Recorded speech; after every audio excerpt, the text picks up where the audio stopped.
What's going on, ladies and gentlemen? My name is Andrew Narayanan, and you're watching AP for Teens. This is AP US Government and Politics. And Doran finally finished this PowerPoint, so we can actually present this one. The Constitutional Convention, delegates are to this as superheroes are to Comic-Con. In other words, you're going to see a lot of delegates in the Constitutional Convention. So, let's get started with today's lesson.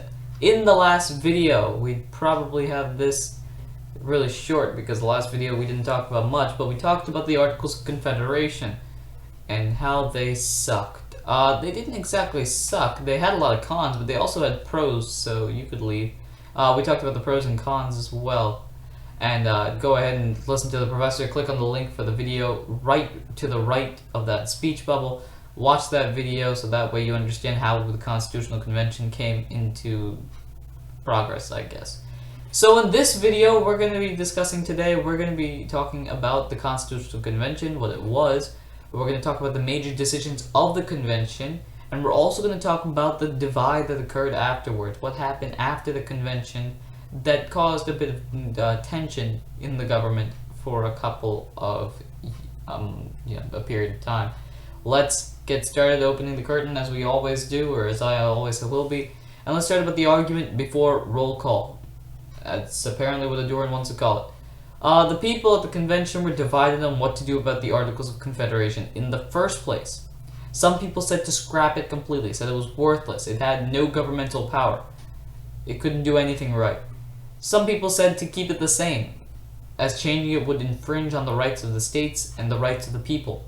If you create a government that has, a federal government with a lot of power, it could turn out to be similar to how the king was, which I may want to remind you, this hasn't been that long since they declared independence from Great Britain. It's only been about 12 or 13 years. So a lot of people still remember how it was to live under the king and his tyrannical rule according to the colonies. So they wanted to make sure that the federal government wouldn't have as much power as the king did. Historians are divided on the point of the convention as well. Some historians believe that it was to protect those delegates' rights, not to protect the rights of the common man, but to protect the right of the common delegate. Some people believe it was to protect everyone, including the delegates' rights. Like the delegates were thinking, hey, we might as well protect everyone else while we're protecting ours. Now today people typically know that the Articles of Confederation ended up being completely scrapped, and most people believe that that the delegates were trying to protect everyone's rights, including their own. So now after that initial argument over roll call, we get into other things. We get into the discussion of how to control the new federal legislature that was being created. You see, before they had a one-house legislature where every state had one vote, and that turned out to make less decisions occur than modern-day Congress. So they decided to completely revamp that. But how would they determine it? Large states, such as New York and Virginia, created the Virginia Plan, where the population determined the representation in the legislature. Small states, such as Delaware and Rhode Island, created the New Jersey Plan, where all states have 2 delegates. And I know a lot of people, because I live in Delaware, so a lot of people I can think of right now are going to make New Jersey jokes, but I won't do that. I'm nice to New Jerseyans. The Great Compromise, also called the Connecticut Compromise, was created to basically combine the two ideas. They had a bicameral or 2-house legislature, where the House of Representatives was one house with the power by population, which is why California, which has I think 55 delegates in the House of 55 representatives in the House of Representatives, has the most because they have the most population when compared to a state like Delaware, where there's not many people at all, and they only have 1 vote in the House of Representatives.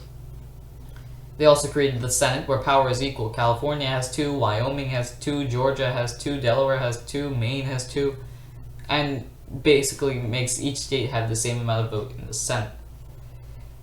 Now we bring up another question after that discussion was over. Are slaves people when compared to people? Adoran, this doesn't make any sense. What does this do?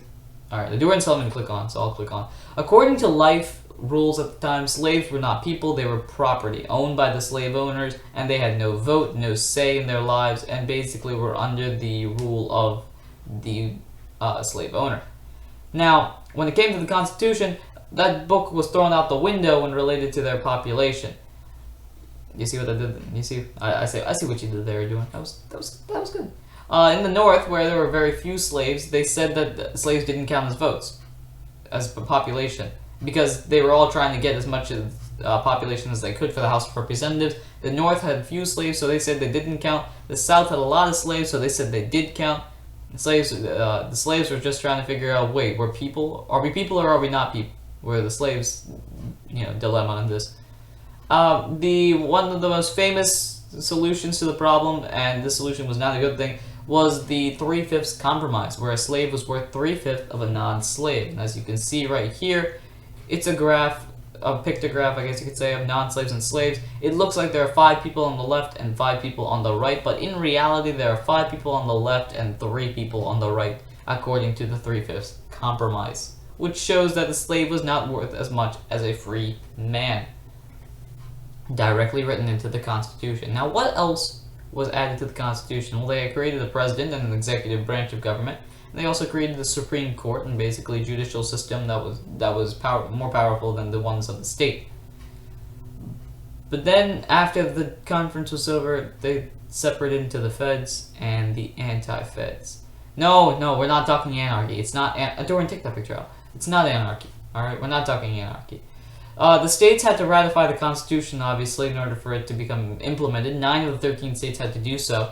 And as always, there are 2 differing opinions because this is politics, and there's always 2 opinions. The Federalists believed that the Constitution was a good idea, that they made the right choices in the convention, and that this should be implemented. Anti-Federalists, get this, didn't think so. How could that be the other opinion? Well, it was. Anti-Federalists believed that it was not a good idea. Federalist Papers, written by Alexander Hamilton, James Madison, and John Jay, supported the Constitution and published in newspapers to persuade the states to ratify it. Some of them, such as Federalist 10, became some of the most popular and well-known documents in American history. Federalist 10, which I believe was written by Alexander Hamilton, advocates for a large republic, advocates for a big government, such as the one that the Constitution has.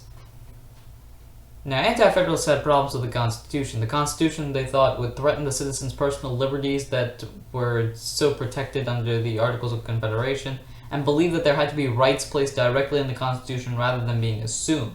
The Federalists, on the other hand, believed that if they did have a Bill of Rights, they would be interpreted as the only rights people had, and then other people could simply say, oh, it's not in the Constitution, it's not real. However, this was eventually added, and with the Bill of Rights being added, opposition of the Constitution basically disappeared, and the Constitution was soon passed by all 13 states to form the government that we now know today. Kind of. Now, Professor Oak is saying right now, he knows that the next lesson will be on federalism. It will be when we come back next time. Thank you very much for watching this episode of AP US Government and Politics. Please do one of the following: subscribe, leave a comment, or like, follow the arrows, and please do that. And I hope to see you next time in another episode of AP US Government and Politics. You've been watching AP for Teens. Thank you.